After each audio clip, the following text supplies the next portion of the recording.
Olá, pessoal. Espero que todos estejam bem. Sejam todos muito bem-vindos ao nosso curso de comandos elétricos. Nós vamos passar aqui pela o que é entender um pouquinho bem, né, assim, a conceituação dos elétricos. Sempre que nós estamos falando de comandos elétricos, nós estamos falando de controle de uma carga. Nós vamos comandar um motor, iluminação, um elevador, por exemplo. Então, tudo está relacionado nesse quesito controle da carga. E nós vamos passar pela carga, vamos entender o que é uma carga elétrica, vamos ver o dispositivo de sinalização, vamos ver as proteções que são utilizadas no comandos elétricos. Em suma, vamos ver aí o contexto geral de comandos elétricos, ok? Então vamos lá, vamos projetar aqui para vocês. Nós vamos começar pela carga, entender o que é carga. Vamos entender o motor. O motor é a base, né, do comandos elétricos, né? Comandar o motor. Quais são essas possibilidades que nós podemos ter, né, para comandar essa carga, tá? Então, primeiro, vamos à carga. Carga elétrica. Caso, vamos pegar o quê? Um motor elétrico. Então, vou projetar aqui para vocês não, para nós, né? Nós vamos estudar juntos, sempre é uma oportunidade de estudarmos, né? Então, vou fazer aqui sem motores elétricos. Motores elétricos. Uma carga. Motor elétrico, uma carga elétrica. Quem vai comandar esses motores aqui no caso, né? Então, o comandos elétricos. Comando elétrico que vai controlar o motor. Ok? Mas lembrando, né? Pode ser outro tipo de carga, sem problema nenhum. Podemos colocar iluminação, podemos, em suma, né? Com o comandos elétricos, podemos fazer, né, automação. Automação, de modo geral, é um comando elétrico. Porque ela é um pouquinho mais refinado, mas não deixa de ser. O PLC, por exemplo, é um comando elétrico. O PLC vai lá fazer a sua lógica todinha lá e vai comandar uma carga. Ok? Então vamos lá, vamos entender o motor elétrico, que é uma máquina rotativa, né? Que transforma energia mecânica, né? Nós pegamos a energia elétrica e transformamos em quê? Em energia mecânica. Então, aquela força que nós temos lá no eixo do motor, o que é aquela força? A força é uma força mecânica, ok? Então, o motor, pegamos a energia elétrica e transformamos em energia mecânica. Nós temos vários tipos de motores, vários. Né? Então, nós temos motores de corrente alternada, nós temos motores de corrente, nós temos alternada, nós temos motores de contínua, nós temos motor monofásico, universal, trifásico, síncrono, assíncrono e síncrono. A gaiola de esquilo, esse daqui, a gaiola de esquilo, é o motor mais utilizado, pela simplicidade da construtiva do motor. Ele é muito simples, né? Não tem muito peças, então ele se torna um motor mais utilizado, que mais sutil. Tá? Então é esse daqui. Então, mas cada um tem a sua aplicabilidade. Então, não quer dizer, não aplico aqui e não aplico lá. Não. Eu tenho uma determinada necessidade e nós teremos um motor que mais se adequa a essa realidade, ok? Então, essa é a ideia básica, né? Então, nós temos a split, capacitor de partida, capacitor permanente, polos sombreados, capacitor de dois valores, repulsão. Então, nós temos uma série de valores, né? Então, se vocês tiverem mais, né, mais informação, nós temos aqui, ó, fonte, VEG, né, classificação de motores e tipos. Entram lá no site da VEG, tem inúmeras informações, vários motores, vários tipos de motor, ok? Mas lembrando e frisando que esse daqui é o que mais nós utilizamos, ok? Aqui é a carinha do motor, né? O motor de corrente contínua. O motor de corrente contínua, ele tem mais peças, né? Então, na realidade, você tem a escova, você tem o rotor que é bobinado. Então, é um motor que no passado ele era até muito utilizado. Mas agora, com o advento do inversor de frequência, por que se utilizava? Devido à facilidade de controlar a velocidade no motor de corrente contínua. Até então não tinha o advento também do inversor. E hoje, por exemplo, pega um motor comum, um motor de gaiola de esquilo, um motor de prateleira, coloca-se um inversor, você consegue mudar a velocidade desse motor. Que até então antes não tinha, né? Não tinha esse tipo de motor, ok? Mas ele ainda é utilizado, principalmente em equipamentos assim, eletroeletrônicos com um pouquinho mais de potência, computadores, por exemplo, né? Computadores, alguns eletroeletrônicos, que tem ventoinha, corrente contínua. Esse daqui é o estator, rotor, escovas, né? Então ele tem mais peças, né? Ele tem um conjunto maior de peças, né? Então nós vamos ver aqui um pouquinho para frente no motor de corrente alternada, você vai ver que é bem simples a forma até fabril dele fazer, mas pela quantidade de peças também. Aqui nós temos o rotor, temos as escovas, nós temos mais peças aqui. Torna então ele um motor assim mais complexo. Mas tem a utilização dele específica. Okay? Esse é o campo, motor de corrente contínua, né? Então nós temos aqui, ó, tá vendo? A captação, né? Então, a estatura, que é do rotor, aqui são as escovas. Então ele é um motor mais complexo, mas sim, tem a utilização dele? Sim, tem. Tem sim. Tem a utilização dele, conforme, né? Especificamente lá, projeto, você vai utilizar esse motor. Nada contra, pelo contrário. Ele não é muito usual, mas pode ser utilizado sem problema nenhum. Como funciona, né? Ele, né? Esse daí é um vídeo que nós vamos ver como que ele funciona.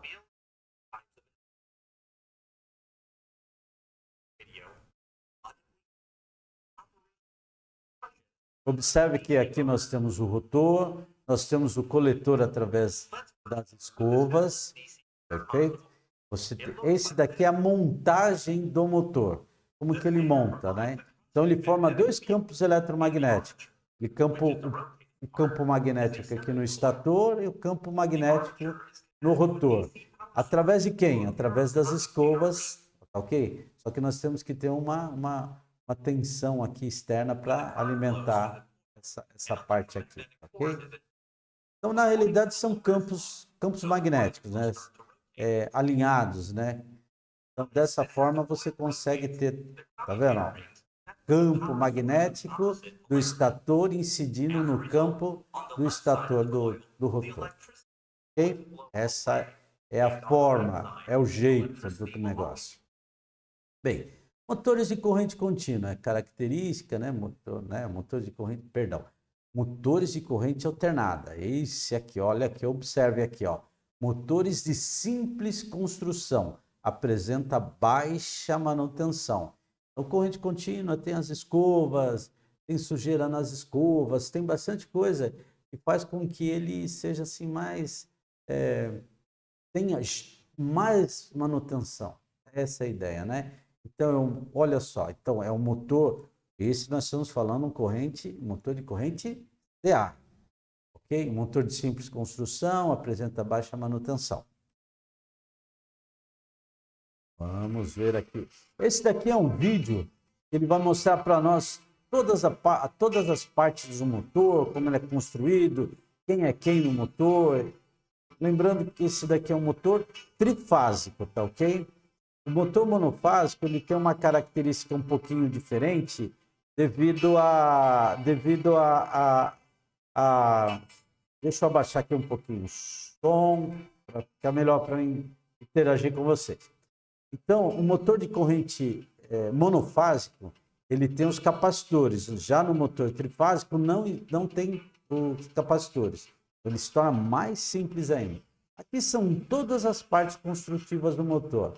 O isolamento, onde serão acomodadas as bobinas. Certo. Então, a bobina, propriamente dito, que vai ser a fabricação da bobina.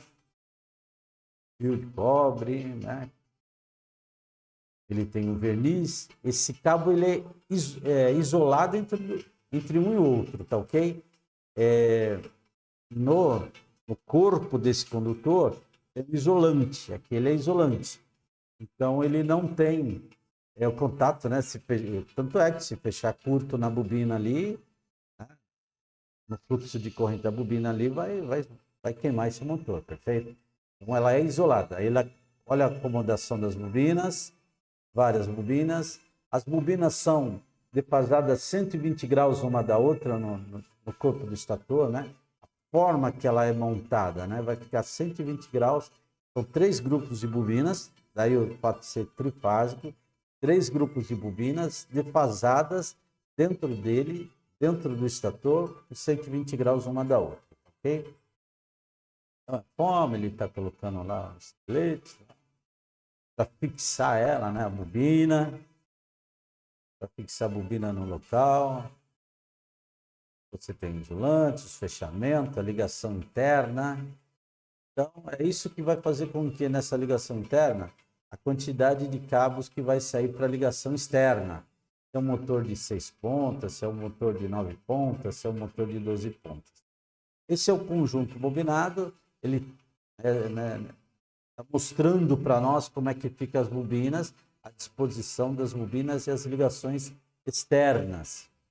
interna da bobina. Isso, olhando no motor, nós não vamos ver essa engenharia toda aqui de fechamento das bobinas, perfeito? Está dentro do motor, é o fechamento das bobinas do motor. Aí tem o rotor, são chapas que são comprimidas uma na outra, isoladas também. Esse conjunto, né, de preenchimento, essa forma construtiva é para alinhar o campo magnético. Então, com essas chapas, da forma que elas são, elas alinham o campo eletromagnético. Tá? Então, se você tem um condutor e você coloca uma parte de metal ferroso, ele ordena o campo eletromagnético. Então, ele vai fazer com que esse campo magnético tenha uma configuração, ele vai fazer esse movimento. Tá? Porque senão os campos magnéticos ele ia ficar meio que desordenado. O rotor ordena esse campo. Então, no corrente contínua, esse rotor é bobinado. Esse daqui não, é chapa. É chapa, um maço de chapa lá que são prensadas uma na outra, tá ok? A tampa externa, tampa da caixa de ligação do motor. É simples, não tem muitas partes no motor, né? A ventoinha, agora a proteção, a tampa defletora. A tampa defletora vai proteger a ventoinha e vai também fazer um túnel de vento para a refrigeração do motor, ok? Aí mostra para a gente aí tudo certinho, a manutenção, onde são utilizados, ok? Vamos seguir um pouquinho. Aí nós já vimos a parte construtiva do motor. Então nós temos lá o estator, nós temos, deixa eu pegar minha caneta aqui, nós temos o estator, temos o rotor. Aqui está falando do funcionamento, né? Se alimentar as bobinas do estator, será gerado um campo eletromagnético girante, né? O que é o campo magnético girante? Aqui, do rotor. Induz uma corrente elétrica no rotor, que por estar em curto, circuitado pelos polos dos anéis, irá gerar um campo eletromagnético que terá que interagir com o campo magnético do estator. Então, ele gera um campo magnético, interage com o campo magnético do estator.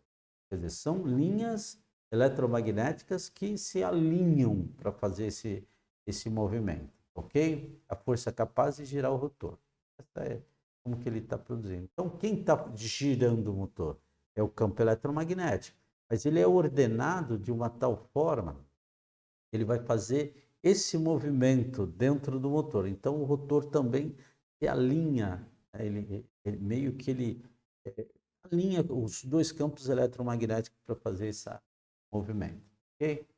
Então, aí está a forma de funcionamento, como ele funciona, como perto. Vai ter lá o polo norte-sul, norte-sul, norte-sul, sempre vai acontecer isso. E são o norte-sul, tem um ponto que nós temos um campo eletromagnético mais forte, aí ele sai, vai no mais fraco e volta. Pensa num ímã, eu acho que é mais fácil. Você pega um ímã e coloca polo norte, polo sul. Você vai aproximando ele um do outro, vai chegando até que ele encosta um no outro, um se atrai. Mas se você passar um pouquinho, ele vai também perder a força. Então tem um ponto que ele tem uma força, vamos dizer, de 100% e depois vai a zero. E volta e vai girando, aí vai fazendo com que o motor gire por esse campo ordenado, tá ok? Então o motor, a carona dele, o jeitão dele, né? Mostrando para nós aí o motor, como é que gira, como é que faz. Tem outras formas construtivas do motor também. Mas todos eles aí depende muito também da proteção, do grau de proteção. É um motor que pode ficar na chuva, se não pode ficar na chuva, aí que tem a parte construtiva dele aí, tá bom? Aí está mostrando para nós o rotor, tá? O motor, como ele funciona, o pacote ali acomodado as bobinas. Mas nós já vimos no vídeo anterior bem como é que é. Aqui é a parte importante, né? A parte importante dos motores. Então, nós temos motores, né, monofásico, dois, básico, nós temos a partir de 6 pontos. Perfeito? Então, numeradas aqui, né? Então, os motores monofásicos, né? Que eu falei lá, nós temos motores trifásicos com 6, 9, 12 pontos. Aqui 2, 4 ou 6, isso somente para motores monofásicos. Fechamento em 110, 220, né? Sentido de rotação. Inverter os extremos da bobina que estão ligados na bobina auxiliar. Perfeito? Mas isso é uma coisa mais assim para ligação de motores que não faz aqui. Que estamos passando por motores que o que interessa para nós é a carga, né? Como é que nós podemos ligar? Ele tem triângulo, e tem outros tipos de motores da Lander, outros tipos de motores também que tem lá que a parte do comando, quando você falar uma estrela triângulo, você vai ligar o motor com duas velocidades. Então isso é feito através do quê? Do comando elétrico, por isso que nós estamos vendo o motor aqui. Só um flash aí do que nós temos aí na frente. Motores, né? Motor monofásico de 4 pontas, como ele é feito. Esse daqui é o capacitor. O capacitor tem a função de ajudar, tá? Não. Entra na parte da partida e depois ele sai. Então, ele usa-se o capacitor para partir. E dependendo do motor, tem um contato científico lá dentro do motor, nós não conseguimos acesso a não ser abrindo o motor. Ele vai partir, depois que ele partir, ele tira o capacitor e fica só os contatos, as bobinas principais. Indicação do motor, tensão de trabalho. Essa é uma placa que identifica, né? Identifica os dados do motor. Aí vai ter a tensão, a corrente, o grau de proteção.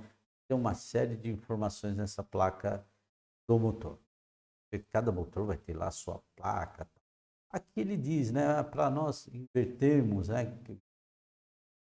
Usam terminal 6, terminal 8, aí fala do T1, T2, T3, T4, T5. Isso aqui são terminais, né? São terminais dos cabos, né? Os cabos que saem de dentro do motor. Vamos pegar aqui, ó. Os motores com 6 pontas dispõem de 6 fios numerados de 1 a 8. T1, T2, para a efetuação da ligação, 10 ou 220. Isso aqui é como liga o motor. Como é que nós vamos... eu tenho 110, como que eu vou ligar o motor? Nós temos 220, como é que nós vamos fazer esse fechamento?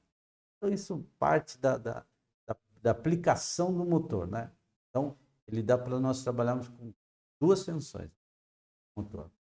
Então, as tensões 10 e esses dados estão na placa e o fechamento, essas pontas, né? Tem aqui de 1 a 8, aqui, como é que nós vamos fechar? Fios aqui numerados, tal, de 6 fios, 6 pontas, né? Que saem do motor. Como é que nós vamos fechar? Na placa do motor tem lá o esquema de ligação dele, ok? Tipos de motor de 6 pontas, também a característica dele, né? Capacitor também. Nós temos aqui, ó, também. Esses daqui, ó, são os dados que eu disse a vocês, ó. Para fechamento em 127, 110, 127, é este fechamento. Já para o 220, vai ser este fechamento. Então, conforme a tensão que nós vamos ligar, é a mesma. Mas lembrando que o motor não perde a característica nenhuma dele. Vai ter lá uma corrente lá, que a corrente vai ser diferente, né? Devido às ligações, não tem problema nenhum. Mas se nós pegarmos, aqui, ó, aqui nós temos a corrente, tá vendo? Se nós ligarmos ele em 10 ou 220, quais são as correntes que nós temos aqui? Então, ligando, conforme liga, né? Conforme a ligação, ele vai mudar a corrente do motor. Porém, a potência do motor permanece a mesma, não altera. O trabalho que ele faz vai ser a mesma. Essas daqui são as formas de ligação, fechamento principal. Essas daqui são as bobinas principais. Isso nós não conseguimos ligar, isso está dentro do motor. Esse daqui é os fechamentos do capacitor. Okay? Então, por exemplo, se você precisar fechar o motor, esse material vai ficar disponível para vocês. Aí você vem até aqui, até esse slide, olha lá quem são, né, os cabos, a numeração dos cabos e faz esse fechamento, ok? Então, essa daqui é a bobina principal e essa daqui é auxiliar. Auxiliar, como diz o nome, auxilia. Auxilia em qual momento? Auxilia na partida do motor. Partiu o motor, acabou. Sai fora, só fica o enrolamentos principais, tá ok? Aí nós temos várias formas de fechar. Vou voltar aqui, ó, tá vendo? Esses daqui são, né, a forma, o jeito, como é numerado. Então nós temos aqui para fechar em 110 volts, como é que nós vamos fechar, quem são os cabos. São essas informações que você tem lá no dado de placa. Mas imagina se você pegar um motor que perdeu a placa. Aí, e lá na ponta do cabo tem essa numeração. Ah, eu vou querer ligar em 110 ou 220? Se quiser ligar em 110, é dessa forma. Para inverter a situação, é só inverter aqui o cabo 5 e o 8, tá ok? Que são as extremidades da bobina auxiliar. Esse daqui já é uma bobina, já é um fechamento 220. O mesmo motor, nós podemos fechá-lo em 110 ou 220. O que vai mudar é a conexão dos cabos que estão saindo fora do motor, como é que nós vamos fechar as pontas do motor, tá ok? Aqui também para inverter o sentido de rotação, como que nós temos que fazer em 220. E aqui estamos falando um pouquinho da parte construtiva. Da parte construtiva não seria a parte construtiva. A parte que o motor nos oferece. Então, o que nós vimos lá? Ele pega energia elétrica, transforma em energia mecânica. Então, aqui nós estamos falando dessa força mecânica que tem no eixo do motor, que é essa força aqui, né? Newton por metro, né? E quilograma força por metro. Então, esse é o conjugado do motor. Então, olha, observem aqui. Então, se nós temos essa situação, ó, olha, nós temos um peso, que é de 1 quilograma força, nós temos uma barra de 1 metro. Então, esse daqui é o sentido girado do motor. Opa, perdão, fui rápido, perdão no dedo. Então, com essa barra, esse daqui é a força que nós vamos ter que ter.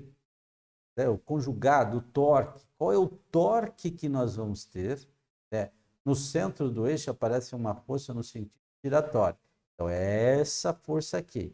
Então, nós temos uma barra, metro, Aqui nós temos um peso de 1 quilo, e esse conjugado é essa força que nós vamos ter aqui para girar o suficiente para erguer esse peso.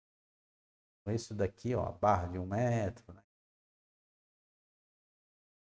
Então, para isso, para que nós chegarmos a qual é a força que nós vamos ter que ter lá, nós temos aqui uma relação, né, uma relação em watts, né? E para cada 1 CV, motor não é em watts, é em CV. É CV. Ou podemos encontrar HP também. Para 1 CV, um cavalo de vapor, né? Nós vamos precisar de 736 watts. Então, qual é a potência consumida em um motor de 1 CV? 736 watts. Então, a força mecânica nós vamos conseguir através dessa fórmula aqui, ó. A potência elétrica, temos dividido por 700 watts, aí nós vamos chegar à força mecânica. Perfeito? Então, nessa força mecânica, multiplicado por 736 kW, ok? Então, a potência elétrica é igual a potência mecânica vezes 736. Por que 736? Porque nós estamos com watt e cada watt tem 700, cada CV tem 300, perdão, cada CV tem 736 watts. Agora sim, perfeito, ok? Então, aí a potência mecânica, potência elétrica.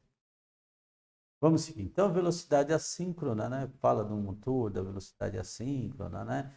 Motores de indução podem ter 2, 4, 6, 8, 10 polos. Esses 10 polos é o fechamento da bobina interna.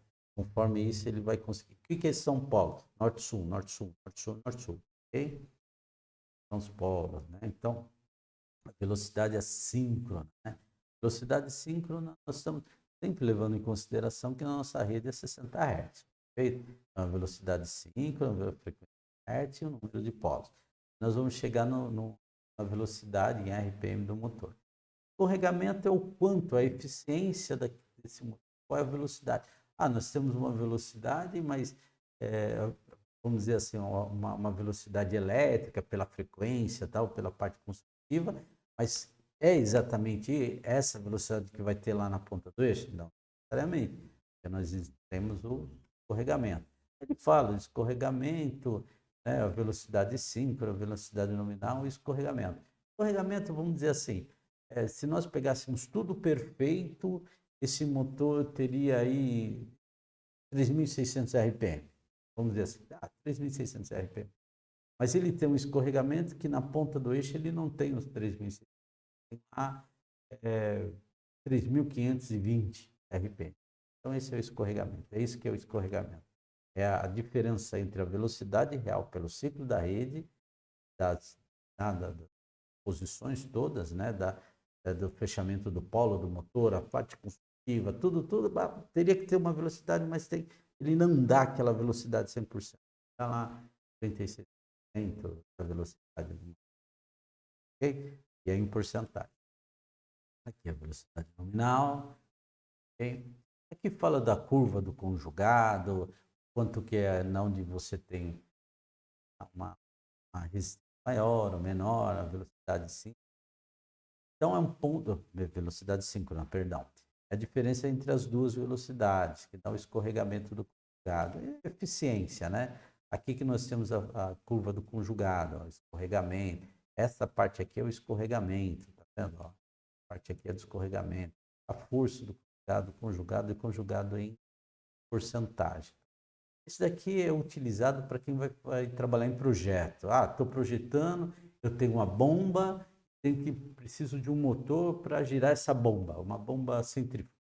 Ele vai lá na curva do conjugado, da bomba, na curva do conjugado do motor para casar. Porque tem que ser, né? Senão você pode colocar um motor muito além ou muito aquém. O ideal é que você case, né, essas duas curvas, tanto da bomba assim como a do motor. E terminamos aqui. terminamos aqui o nosso conteúdo, né? Então, lembrando que aqui nós só estamos vendo carga. Nós estamos passando aqui pelo motor, passamos pelo motor, pela carga, para nós entendermos o que nós vamos controlar. Nós vimos o motor básico, a parte ativa, para que depois nós conseguimos entender, olha, nós temos de quantas pontas tem o motor, como que ligar, e nós vamos utilizar o comandos elétricos para ligar esse motor. Perfeito? Então, lá na frente, nós vamos ver que qual motor, como nós vamos ligar, interfere no nosso comando. Perfeito? Então, é isso, pessoal. Isso aqui é uma primeira aula, é uma aula em história, conteúdo que nós vamos ir para frente. E nós vamos, como eu já disse lá no início, né, nós vamos passar por todos os componentes de comando, componente de produção, até para nós fecharmos esse conteúdo. Sempre eu digo, né, nós temos que ter um bom alicerce para nós construirmos algo bem sedimentado, tá bom? Então, não deixe aqui de se inscrever no canal, dê um joinha, isso, né, a gente vai conseguir aí manter mais conteúdos aqui no canal. Abraço e até a próxima. Tchau, tchau.